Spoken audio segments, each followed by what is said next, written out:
Buffett, the doyen of investors, who described them as financial weapons of mass destruction. But these ones actually exist. By 2003, the annual trade in derivatives was worth $85 trillion, at a time when the global economy was worth only $49 trillion. It meant speculation could easily get out of hand in a way it never had before. Mr. Parr, I give you greeting. You are lately arrived from the provinces, unless I miss my mark. I am. So, this is one of your famous London coffee houses. Indeed, they are the rage of the town.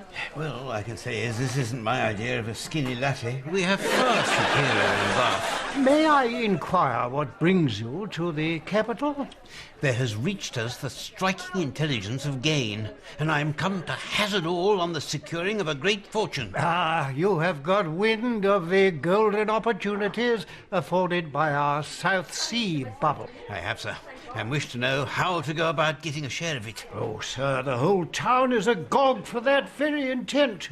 The very dregs of society can now afford fine carriages, a new wig for every day, as much wine as they can put away, and some of them spanking estates as far in the countryside as Stoke Newington. Even the king's mistresses have joined the throng of buyers. I must emulate them. We have sold the house and the pig, and we intend putting all our fortune into this venture. Get you at once to Change Alley, and the offices of the South Sea Company. Brook no interference from the mob that hangs about there. Elbow your way to the front and beat on the door. If fortune smiles on you, a functionary of the company will sally forth and sell you shares. And then what? Nothing. You sit at home and wait for the shares to mount marvellously in value. Was there not a scandal attending the investment in tulips in the Netherlands, but 90 years ago, when many unfortunates lost all they had in the bubble? There was, sir, but this is not the same case at all. What is the difference? Then there were actual tulips. Here, there is nothing but the shares. Actual things are but a hindrance to speculation. It concerns itself with naught but pure finance. It has bought the national debt. But if I'm in debt, I'm sorely troubled by it. And that is just my debt. I would not willingly go out and buy somebody else's, let alone the whole country. If I may say so without offence, sir, that is because you are ignorant of high financial matters. There is the best of all reasons for you to buy these shares. And what, pray, is that? Because everybody else is. The South Sea bubble began in March 1720. By August, it had collapsed. You must help me find a sturdy beam. I've lost everything in the bubble. I'm truly sorry for you. I, on the other hand, sold out my shares when they were at their highest. When was that? Oh, about a day before we met in here. But you have one consolation. Do I? I should like to hear it. We have all learnt our lesson. We know that such a thing can never happen again. Now, let me help you. Give me that rope. Oh, very well. Now, I think that beam over there will hold your weight. Interestingly enough, one of the thousands of people who lost a packet in the South Sea bubble was Isaac Newton, which is weird, because, you know, you'd think the one person who would know that what goes up must come down. At the height of the tulip craze in 1637, one bulb would cost the equivalent of £500,000. Oh, I wonder what you pay for a bunch. Lovely thing, the tulip, the old Semper Augustus. What a lovely colour. How many do you want? 4? That's £2 million. Then there was Panama, where speculators from Scotland lost so much money the country went bankrupt and had to be bailed out by England. The Act of Union in 1707 meant that Westminster would be put in charge of irresponsible Scots who ran up huge debts.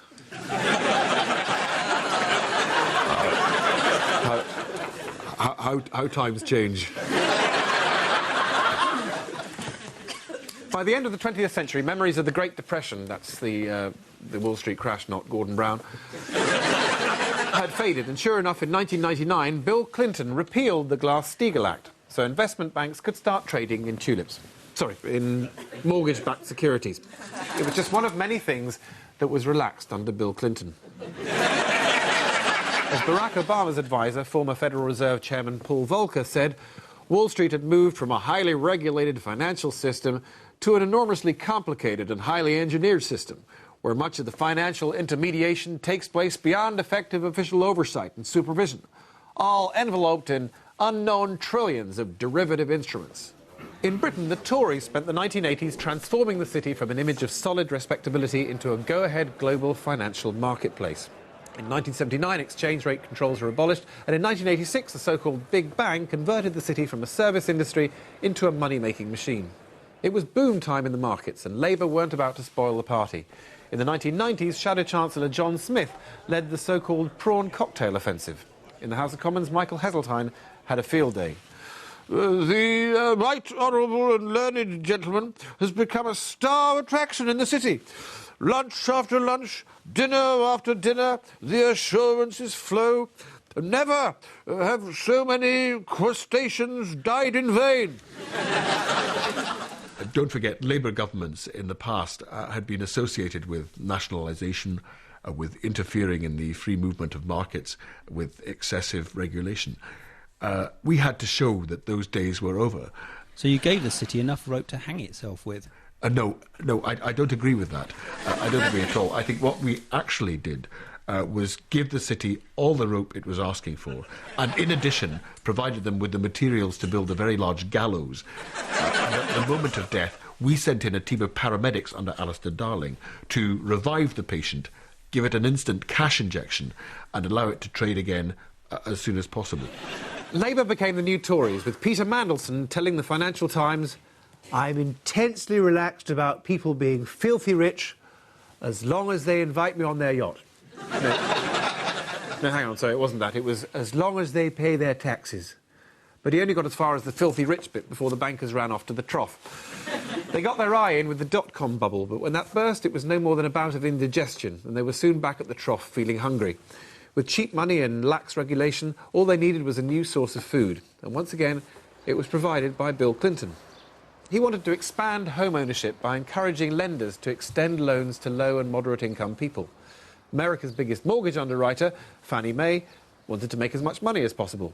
You know, I guess you could say it was another case of the road to hell being paved with good interns. Intentions.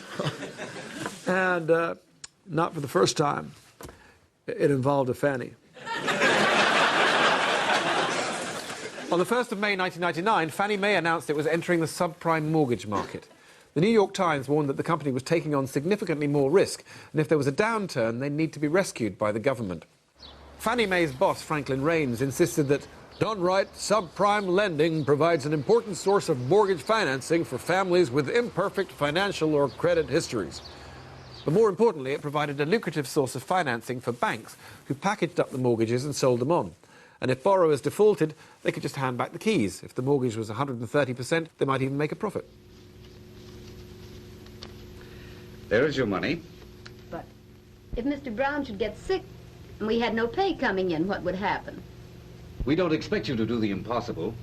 If you do your part to the best of your ability, I'm sure there'll be no difficulty. In a rising property market, and with credit so cheap, it was a one-way bet.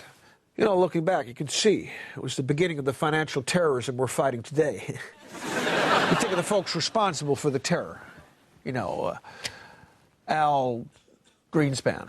And with all that money looking for a home, and all those bankers looking for profit, you'd have to be a total fool not to realize we were in trouble. I certainly didn't. It's 2004, and you want to buy a house in Stockton, California. Only problem is you're pretty sure you won't qualify for a loan. Then a mailing from Home 123 drops through your letterbox. Even if other banks may have turned you down, we don't care. We want to get to know you.